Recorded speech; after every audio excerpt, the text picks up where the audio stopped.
Mario Alcudia, dime en qué momento de tu vida descubriste que la radio podía ser también una forma de acompañar, incluso espiritualmente, a la gente. Pues desde segundo de carrera en la universidad, porque empecé a hacer prácticas en COPE.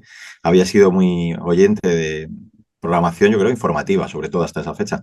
Pero bueno, la providencia me hizo encontrarme con un sacerdote buen amigo, que es Manuel María Bru, también un primo que estudiaba periodismo en aquel momento, y descubrí en el informativo diocesano que se hacía en COPE la posibilidad que ofrecía la radio para contar la vida de la iglesia.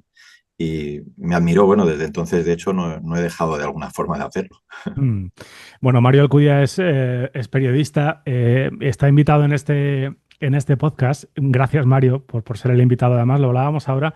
Fíjate qué bonito, invitado número 33 de hoy en el podcast. Esta es la Providencial también, ¿eh? Es la Providencial, ¿eh? providencia, desde luego, porque esto sí que ha sido absolutamente, me acabo de dar cuenta, de hecho. Bueno, pues Mario Alcudia es periodista, buen amigo, es además el director del máster de radio de la Universidad de San Pablo CEU y la cadena COPE, emisora en la que llevas trabajando pues muchos años y en la que eres la voz del Espejo, que es el informativo diocesano de Madrid, los viernes a la, si no ha cambiado horario, que puede ser 1:30, ¿no? ¿Sigue siendo 1:30? Correcto. Estás bien Correcto, ¿no? informado. 1:30, viernes a la 1:30, la voz detrás bueno, otros grandes programas que seguro que los oyentes de la cadena COPE conocen o del entorno de la cadena COPE, como Grandes Trazos, del podcast Artesanos de la Fe. En la cadena COPE, como digo, director de este máster de la Universidad CEU San Pablo, profesor en la Universidad CEU San Pablo, en fin, es un hombre de radio. Un hombre de radio que además me parece que es una voz privilegiada para este podcast porque tú eres de estos perfiles que encaja a la perfección lo que pretende este podcast, que es servir un poco de abrazo entre la academia, la vida universitaria, la radio, digamos, tradicional, la radio generalista y los nuevos lenguajes a través del podcast. Así que, Mario, creo que eres una de las personas que mejor encaja en el perfil que busco, ¿no? Que es tratar de encontrar este diálogo entre esos tres mundos. Y por ahí va la siguiente pregunta que quiero hacerte, Mario. ¿Cómo te encuentras tú en esa intersección entre la universidad, la radio y el podcast? Pues mira, lo decías tú, bueno, lo primero, gracias a ti por invitarme, porque es una suerte y un orgullo el poder formar parte de este elenco de personajes a los que ya has entrevistado, 32 antes que yo. Así que, bueno, creo que soy un privilegiado, eh, la verdad, porque es lo que tú decías, el poder tener esas dos patas de alguna forma, ¿no? En los dos mundos, en el académico y el profesional, o el profesional y el académico, no sé qué va primero, ¿no? Creo que en este caso también para los alumnos puede aportarles la realidad de lo que uno hace, ¿no? En su día a día. Entonces, bueno, pues creo que es verdad que de alguna forma, ojalá todos los profesores pudiéramos de alguna forma compatibilizar, ¿no? Es difícil, pero el mundo académico con el mundo profesional no sabes nunca si realmente lo estás haciendo siempre bien, porque las dos cosas se exigen muchísimo. Bien sabéis y bien sabes tú el tema de la investigación en la universidad, la docencia, la preparación de las clases, la corrección. Y luego, por supuesto, pues el mundo profesional, que aunque sea un programa de media hora a la semana y luego otro de 15 minutos los fines de semana, lo que uno pone delante de un micrófono exige de muchísima preparación, de muchísima documentación, de análisis también, de lectura, de reflexión, para que al final pues demos al oyente el mejor producto. Eh, Y en todo ese proceso, y acabo ya, creo que tengo además la posibilidad de no hacerlo solo desde el punto de vista académico con alumnos del grado, sino la exigencia y la responsabilidad de tener también que dirigir un posgrado como es el máster universitario en Radio COPE desde hace ya 13 años, que también bueno, pues, tiene responsabilidad de formar a periodistas que son a los que nuestros oyentes, los oyentes, están escuchando hoy en día, a la mayor parte de ellos, ¿no? Y que es una buena escuela, ¿eh? O sea, ahí ha habido gente tan maravillosa que incluso con un alumno de ellas me casé yo. O sea que Y ya lo creo. eso está Una muy gran bien. alumna, por cierto, Almudena. Desde luego que sí. Bueno, otro día hablamos de mi mujer. Mario, ¿a ti te ha pasado alguna vez, lo que digo, a mí me ha pasado, de sentir un poco esta fractura entre el mundo de la radio profesional y el mundo de la radio ideal, que a veces tenemos la tentación de presentar cuando damos clase en la universidad. Yo siempre he tratado de conciliar ambos mundos a la hora de decir, nunca he soportado a esos profesores que dicen, es que luego el mundo es muy frío y ten cuidado porque vas a ir a la guerra. Me parece una cosa, un lenguaje como de un nihilismo que a mí siempre me ha puesto como muy, muy nervioso, ¿no? Entonces trataba de decir, pues, el mundo es duro, el mundo profesional de la radio es duro, pero es maravilloso y se puede vivir con esperanza en ese mundo. Y también hay que huir de esos idealismos absurdos que a veces algunos profesores universitarios tienen respecto a pues, estas cosas, ¿no? De reducir la búsqueda de la verdad como si fuera una cosita de que sales y enseguida vas a ser ahí, no sé, una especie de Mel Gibson luchando contra el imperio del mal, ¿no? No sé si tú a veces has sentido un poco esta batalla interna, que a mí desde luego me ha pasado. Sí, creo que es verdad que vivimos ahí en esa sensación, en esa cierta paradoja de que tenemos que perseguir la verdad Mm. en los dos ámbitos, pero claro, trabajamos desde trincheras totalmente distintas, ¿no? Entonces, ahí está nuestra labor precisamente, y por eso decía yo antes de ese privilegio de poder encontrar ese camino, ¿no? Ese medio camino entre donde está la profesión, que tenemos que buscar en medio de esta polarización que estamos viviendo también, Mm. el ayudar a los alumnos a encontrar esa verdad.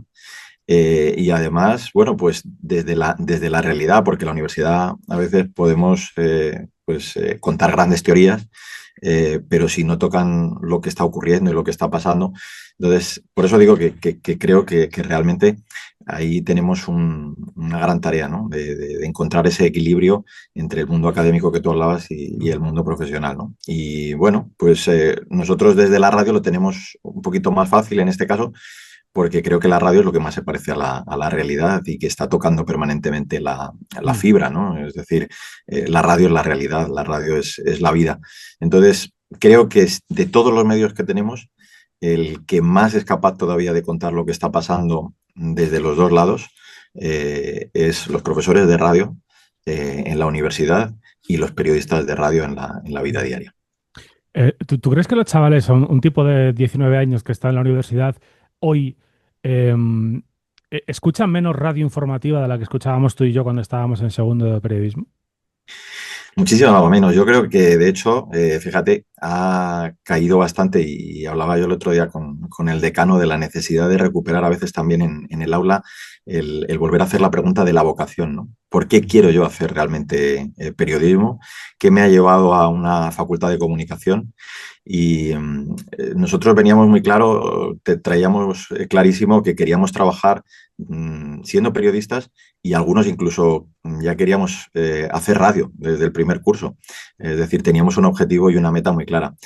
Hoy día es verdad que el alumno viene con menos de esa vocación de la que yo hablaba Mm. y también es verdad que con mucha menos vocación como oyente de radio. Por eso, cuando te encuentras algún alumno vocacionado hacia este medio, pues sientes un poco la sensación de mimarle, ¿no? Porque es como el privilegio de que, y también la esperanza de que esto sigue muy vivo y que esto no va a morir nunca.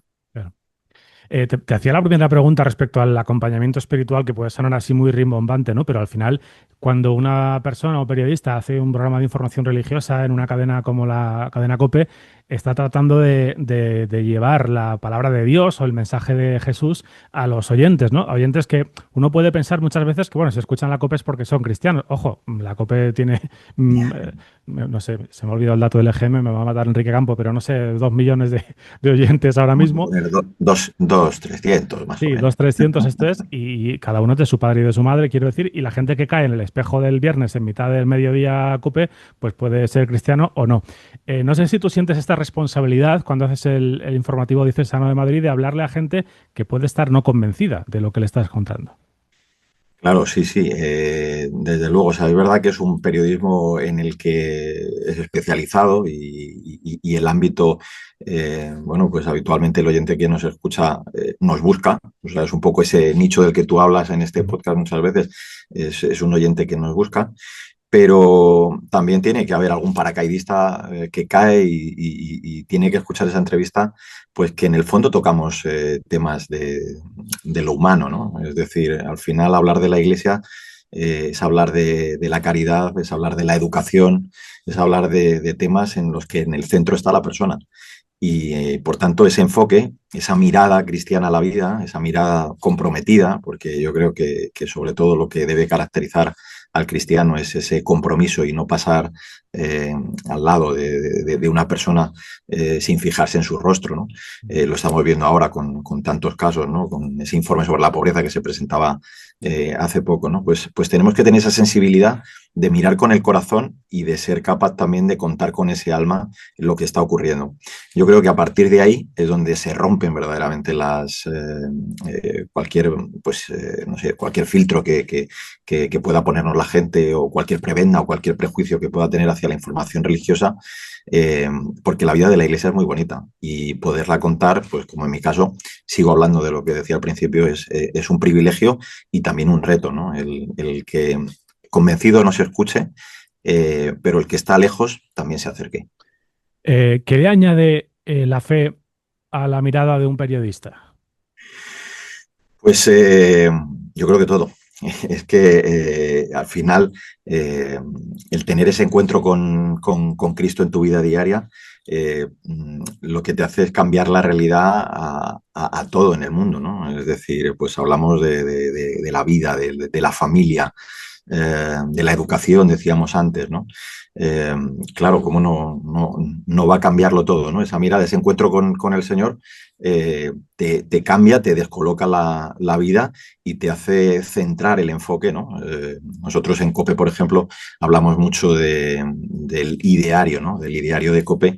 Es que en el fondo eso es poner en el centro a la persona y todas esas cuestiones de las que te hablaba, pues centrarlas y enfocarlas desde el punto de vista de ese compromiso, ¿no? Es decir, que al final eh, toda esa riqueza que muestra la Iglesia con esa vida comprometida, pues también nos tiene que diferenciar a los comunicadores a la hora de hacer, de enfocar y de ofertar el producto, aunque no me guste mucho la palabra, pero de hacer una cosa atractiva, ¿no? Y ese atractivo nosotros en el Evangelio, pues Mm. está muy claro, ya en sí mismo es atractivo. Quizá también, si me permites añadir, aunque yo estoy aquí para hacer preguntas, pero añadir un poco la centralidad de la persona, ¿no? O sea, Mm. el hecho de que aquel del que hablas merece toda dignidad, sea quien sea, y haya hecho lo que haya hecho. Claro, esto en la radio generalista a veces es difícil. Es difícil congeniar esto con un cierto atractivo en editorial y tal, ¿no? Pero creo que esto es fundamental o debería serlo. Debería serlo. Bueno, yo creo que tú esto lo has hecho mucho tiempo en un informativo, es decir, has hablado de información generalista, pero sin perder ese enfoque, ¿no? Pues esto que hacemos en COPE mucho de contar esas historias, ¿no? En el fondo es situar a la persona, situar al ser humano en el centro, ¿no? Con sus angustias, con sus inquietudes, con sus debilidades. eh, es situarla en el centro de esa vida y acompañarla en esa angustia, ¿no? Ahora que hablamos tanto de la soledad, ¿no? De tanta gente, soledad física, pero soledad también espiritual, pues acompañarla, ¿no? Y también eso se hace a través de la información, no solo se hace a través de un programa en el que, concretamente como es El Espejo, acompañamos la vida de la Iglesia, sino que eso lo puedes hacer a través de esa información generalista o de esa entrevista en un programa de tarde o incluso de madrugada, ¿no? También pues lo estamos viendo, por ejemplo, en el caso de COPE, a veces el pulpo en el cómo se cuenta, ¿no? En la forma, el cómo es él y cómo se implica en la vida del oyente, ¿no? Pues también el cómo tratas a la persona que te escucha está cambiando el enfoque y el acompañamiento a la gente que lo necesita. La mirada, ¿no? Que es muy importante.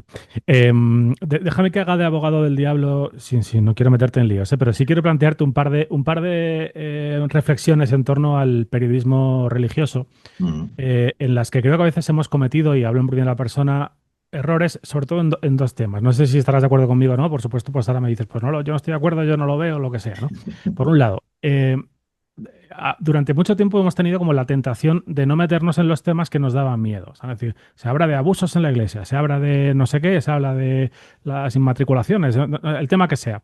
Entonces, como no, esto es que como lo lleva el país, yo mejor no me meto porque, no, como si la mirada turbia del país, que es Mm. evidente sobre estas Mm. cuestiones, hiciera que yo no pudiera intentar explicar esto. No sé si compartes que a veces nos ha dado miedo hablar de determinados temas porque pensábamos que no me meto en líos, mejor no, ¿no? Y esto a veces ha llevado a un periodismo un tanto irreal o dulcificado o presentando una iglesia que no es real, que es una iglesia de pecadores en la que la gente comete errores como en cualquier lado. Claro, es que fíjate, eso que te decía de acercarse también sin prejuicios va por ahí, ¿no? Es decir, en el fondo tenemos que ser veraces y la veracidad a veces pasa también por el abordar cuestiones que duelen, como el caso que hablabas de los abusos, ¿no? Pero no puedes tapar tampoco esa mirada, hay que afrontarlo, pues yo creo, con la realidad con la que se está haciendo, ¿no? Entonces, el cristianismo no se trata de proponer una idea, o sea, esto nace, te decía antes, de ese compromiso, de ese encuentro con Cristo, ¿no? Y a veces, aunque duela, pues también el Señor entró en el templo y expulsó a los mercaderes, ¿no? Es decir, a veces hay que ser serio, hay que ser muy riguroso. Te hablaba antes también de esas grandes libertades, no solo la libertad de culto, evidentemente, sino pues eso, la defensa de la vida. Entonces, ese discurso público de hostilidad que nos hemos de alguna forma acobardado de defender, ¿no? Nuestra, pues tenemos que proponer, la propuesta cristiana tiene que escucharse, ¿no? Y a veces eso pasa por condenar con caridad, pero condenar ese tipo de actuaciones, ¿no? Y yo creo que en esto hemos espabilado bastante, o sea, hemos abierto los ojos y lo estamos haciendo bien. Creo que la Iglesia en ese deseo de ser transparente está abordando los temas con la dureza suficiente, con esa caridad de la que te hablaba, pero tampoco sin taparse los ojos, ¿no? Mirar para otro lado, que pues eso también es un pecado, ¿no? Sería un pecado y en eso no debemos caer. Mm. Y el otro, digamos, la otra reflexión que quería compartir contigo, hablando de periodismo religioso, tiene que ver precisamente con esta mirada a veces en exceso buenista que tenemos respecto a la realidad, ¿no? Como si esta religión del amor, que es la religión de Jesús, Uh -huh. significara negar lo que de oscuro tiene el mundo, lo que de oscuro tienen las relaciones personales en muchas ocasiones, el efecto del el pecado, del concepto del que tú hablabas ahora. Entonces, incluso a la hora de hacer crítica o de esta especie de no, bueno, pero hay que entender a todo el mundo, no sé si a veces se ha confundido la mirada cristiana sobre la realidad con una especie de ideología naif en la que, bueno, todo está bien. Sí, o sea, es que es muy real lo que dices, es verdad. Es decir, pero no dejamos de tener que enfrentarnos a esas cuestiones que yo te decía que están sobre la mesa. No podemos apartar la mirada y hay que entrar sobre ellas, ¿no? Entonces, está muy bien ese buenismo del que estabas haciendo referencia, está muy bien, pero nos lleva a no vivir en la realidad y los cristianos vivimos en una realidad que nos hace, bueno, pues tener que hablar muy claro y muy firme, ¿no? Entonces, hacer lo contrario es equivocarse y hay que centrar el discurso y yo creo que esa etapa que tú estabas hablando ahora la estamos superando. O sea, gracias a Dios estamos en una época en la que ya eso es más pasado que presente y espero que con el tiempo lo miremos como historia que quedará ahí, pero que hayamos aprendido de ese error, ¿no? De esa mirada tan equivocada que quizá hemos mantenido tanto tiempo. Oye, ¿tú crees que, te quiero preguntar por esta especie de, es que no sé cómo llamarlo, ¿no? Porque algunas personas hablan de moda y tal, ahora que, en fin, pues esto, el éxito de Rosalía, la película de los domingos, raperos que van al Bernabéu con raperos, no sé qué tipo de música hace el Daddy Yankee pero lo que haga va allí, todo se habla de Jesús. Hay una especie de, es verdad, ¿no? De cultura popular menos hostil, al menos a lo espiritual. Ya no hablo tanto de lo eclesial, pero puede que sí a lo espiritual, una cierta apertura a la trascendencia que antes estaba más escondida o daba más miedo a hablar de ella y ahora pues está más presente en las conversaciones incluso de la gente joven. Por supuesto, luego hay movimientos o vocaciones más concretas y explícitas como puede ser Hakuna. El caso es que se está produciendo, se está moviendo algo, ¿no? Uh Eh, -huh. no sé cómo ves tú este fenómeno, cómo lo percibes desde, Pues sí. digamos, el altavoz que te da tu posición tanto en la universidad como en la radio. Sí, es verdad. Creo que ese perder el miedo del que hablábamos hace un momento, pues nos ha hecho salir a la calle y salir a manifestarlo públicamente, ¿no? Decía el Papa San Juan Pablo II que se puede ser cristiano y tremendamente, ¿no? Y se puede ser moderno, decía él, y tremendamente fiel a Jesucristo, ¿no? Y yo creo que esto es lo que hemos descubierto en el fondo, ¿no?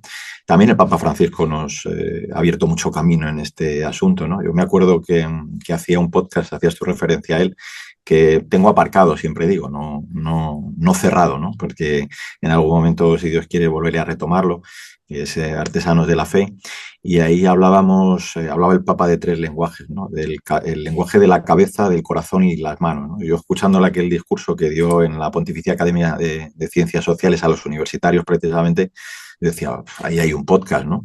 Es decir, el lenguaje de la cabeza es el del intelecto, es la escritura, lo que escribimos, lo que reflejamos en los textos, ¿no? Entonces hacíamos una entrevista siempre a alguno que hubiera escrito. El lenguaje, decía, del corazón es el del testimonio, ¿no? Y gracias a Dios no faltan testimonios en nuestro día a día, el testimonio cotidiano, lo que llamaba el Papa los santos de la puerta de al lado con los que convivimos, y que son modelos auténticos, ¿no? de vida. Y luego las manos, y yo hablaba del arte, ¿no? Y ahí estamos viendo la expansión del fenómeno de la música católica, por ejemplo, ¿no? Fueron más de 75 entrevistas a artistas católicos. La Conferencia Episcopal entrega ahora unos premios que se llaman Espera, reconociendo a esos artistas. Hemos vivido en este jubileo también pues un encuentro de músicos católicos de todo el mundo. Es decir, hemos perdido esa vergüenza que es lo importante, ¿no? Y al final digo todo esto porque, claro, el tener esos maestros que nos abren el camino, hablaba del Papa San Juan Pablo II, hablaba también, ¿no? Del Papa Francisco, el Papa Benedicto XVI, que, bueno, pues también a los profesores nos lanzó un precioso mensaje, ¿no? El ser auténticos maestros en esto, que nos abren a la verdad absoluta, ¿no? Es decir, y esto tiene que ver con todas las ramas de la vida, o sea, desde el saber en la universidad, desde el arte, la música, incluso en la parte interior del ser humano, ¿no? Esa experiencia espiritual. Entonces, claro, si hemos perdido esa vergüenza y sabemos de la necesidad de comunicar, ¿no? La alegría del Evangelio, porque el Evangelio es alegría, el Evangelio es buena noticia, pues cuando uno descubre que esto es posible y que esto es real y que lo vivimos a nuestro alrededor, pues hay que comunicarlo. No está hecho a la buena noticia para guardarla debajo del celemín, ¿no? Sino para sacarla hacia afuera. Y yo creo que vivimos ese momento, gracias a Dios, vivimos un precioso momento de testimonio.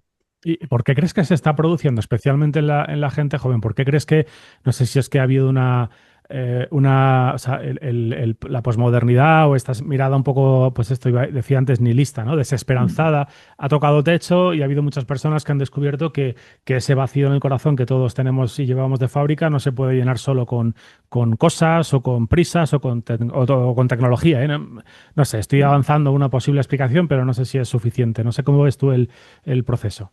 Sí, porque creo efectivamente que al final hay una falta de afecto en algunas ocasiones. Hablábamos antes de la soledad también.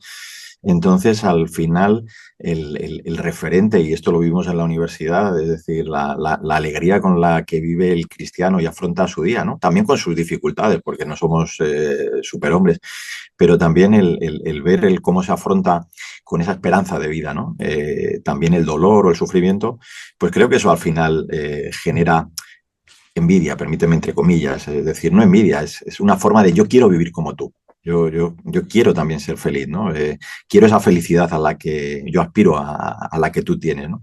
Y al final eso lo ves que pues te las dan estas cuestiones, ¿no? El de afrontar que la vida tiene sus momentos oscuros también, pero que tiene momentos de alegría, y cuando se viven en esa plenitud, y el que lo ha experimentado en ese encuentro que te hablaba antes con Cristo, pues al final da también la alegría, ¿no? La alegría de vivir y de afrontar la vida de otra forma. Entonces, en ese vacío que mucha gente ha visto en su vida, y encontrarse con esta propuesta, pues queda un horizonte de esperanza. Al final, yo creo que esto ha abierto, ¿no? Y estamos viviendo una situación de esa expansión, haber perdido el miedo al mensaje cristiano, ¿no? y a la vida en cristiano. Hablábamos al principio, Mario, de esta condición tuya de estar ahí en la intersección entre la radio y la universidad, la investigación, el podcast, la docencia. Desde esa posición, quiero retomarla para preguntarte respecto al futuro de nuestro mundo, vamos a decir, del audio en sentido amplio. No sé si crees que, por ejemplo, el mundo del audio digital, del podcasting, está en un momento de consolidación. ¿O crees que nos hemos pasado de optimistas respecto a sus posibilidades y está empezando a dar síntomas de agotamiento? Bueno, creo que el alumno, cuando llega aquí, descubre la realidad de una asignatura como segundo. Cuando se encuentra con el podcast, es verdad que muchos han escuchado Wild Project o cualquier otro podcast conversacional, ¿no? Porque es habitualmente, es cierto, lo que más escuchan. No hacen esa cata como nosotros de ser selectivos y de la ficción, la no ficción. Es decir, ellos no traen ese concepto en la cabeza. Pero cuando se encuentran con esta realidad y descubren las posibilidades que tiene, pues creo sinceramente que de hecho nosotros lo vemos luego en los trabajos, por ejemplo, fin de grado, ¿no? Es decir, creo que tenemos la esperanza de que todavía esto podemos todavía tirar un poquito de la cuerda y seguir esa etapa de auge que vive el podcast, ¿no? No creo que estemos ya en la etapa de estabilización o de retroceso, sino todavía estamos alcanzando esa curva, ¿no? Hasta lograr, pues, bueno, más o menos de nuevo el llano, ¿no? Entonces, creo que vivimos un momento esperanzador desde el punto de vista universitario y que lo que tenemos que hacer, como todo es pasión y la docencia también lo es, pues el que seamos capaces de trasladarles esa pasión y esa posibilidad que tiene el mundo del podcast para convertir a los profesionales que se están formando ahora en los testigos y maestros de lo que escucharemos dentro de unos años. Eso respecto al podcast, pero quiero terminar. Hasta hace unos años publicabas una cosa que era La radio se transforma. Eh, por la radio, digamos, de toda la vida, la radio de Herrera, de Alsina, de Ángels Barceló, ¿hacia dónde debe transformarse la radio generalista? O sea, ¿cuál es crees, el camino que debe tomar? ¿Es una transformación, digamos, en la tecnología? ¿Es una transformación en el lenguaje? ¿Hacia dónde crees que debe transformarse para que esa edad de escucha no siga cada vez más siendo más alta? Pues yo creo que tiene que adaptarse a esos formatos que son capaces de consumir ellos. Entonces, es verdad que la parte tradicional de lo informativo a lo más social está un poco gastada, ¿no? Es decir, pues a lo mejor tendrá que haber más cosas conversacionales en la radio, tendrá que evolucionar hacia esa parte. También el tema de la ficción, cuando la descubren, les parece interesante, pero igual alojarlo hoy día lo que hay que cambiar también es la mentalidad de las empresas radiofónicas. Esa es otra cuestión, ¿no? Es decir, creo que el equilibrio está en que se encuentre el mundo académico con el mundo profesional, ¿no? Es verdad que siempre hemos vivido un poco alejados y creo que el podcast nos ha permitido acercarnos un poco en ese sentido, porque ha abierto esos nichos de los que hablamos a esos públicos que no tenían encuentro, ¿no? No encontraban el lugar donde mantener ese discurso abierto, ¿no?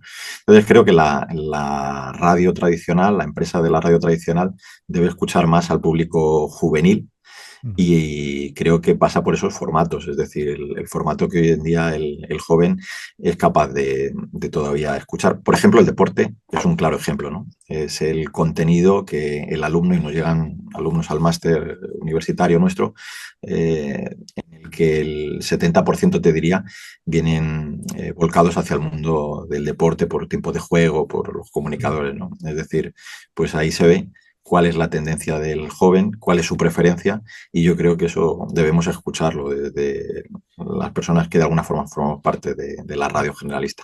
Es muy interesante la evolución de los formatos tipo tiempo de juego, de un programa eminentemente deportivo que narra partidos a un magazine en el que pasan muchas cosas, ¿no? Y es verdad que lo fundamental siguen siendo los partidos, por supuesto, pero hay muchas horas en las que hay otras cosas, entrevistas, hay música, hay diálogo, son programas cada vez más corales, desenfadados, no hay ceños fruncidos, o sea, divertidos, ¿no? Es interesante, ¿no? Quizá, mira, así se me ocurre algún invitado para hablar de esto, porque es interesante, ¿no? Cómo estos programas se han ido transformando, ¿no? Un poco en este sentido, en esa dirección de la que tú estás hablando. Sí, yo creo que, bueno, pues ahí tenemos a grandes creadores detrás de esos grandes programas, ¿no? Pienso en el caso de nuestra casa, de Jorge Evia, ¿no? Eh, pues es una persona que creo que está muy concienciada precisamente en ese tipo Mm. de contenido, ¿no? ¿Qué ofrecer al público? Lo que tú dices, cuando no hay un partido, la música del momento, la entrevista curiosa. Es decir, a veces el deporte es la disculpa que nos hace juntarnos en torno al transistor, pero porque ha llegado ese público que buscaba deporte, pero encuentra un producto amable, cercano, y al final eres capaz de quedarte porque te interesa, ¿no? En el enfoque y en la forma, en el fondo y en la forma, ¿no? Pues yo creo que por ahí debe de ir la radio, ¿no? Es verdad que estamos acostumbrados a las grandes Mm. voces, a la información como el centro absolutamente de todo, y bueno, pues la actualidad no dejará de ser evidentemente el motor del producto en la radio, ¿no? Hemos llegado al final y no te he preguntado por el Atleti, Mario. Esto no puede ser. Algo habrá que decir del Atleti, ¿no? Es otra de las cosas, muchas Bueno, cosas que nos unen a ti y a mí. claro, bueno, el Atleti, bien sabemos, además esto tiene mucho que ver con la radio y el podcast también, ¿no? Partido a partido, esto hay que ganarse los oyentes uno a uno y el Atleti somos un poco igual, ¿no? Esa filosofía del nunca dejar de creer, ¿no? Bueno, pues sí, el Atleti es una aventura aparte, es otro modo de vivir. Hablábamos antes Pero del coherente con los enfoque de demás, la ¿eh? vida, pues en este Coherente con los mundo demás. con el Atleti, ¿eh? Bueno, Mario Cuya, de verdad ha sido un placer, es súper interesante, me ha encantado este rato contigo y nada, lo dicho, te agradezco muchísimo que hayas sido providencialmente el invitado 33 de hoy en el podcast. Un abrazo. Nada, muchísimas gracias, ha sido un verdadero placer y gracias por contar conmigo. Que vaya muy bien, Guillermo.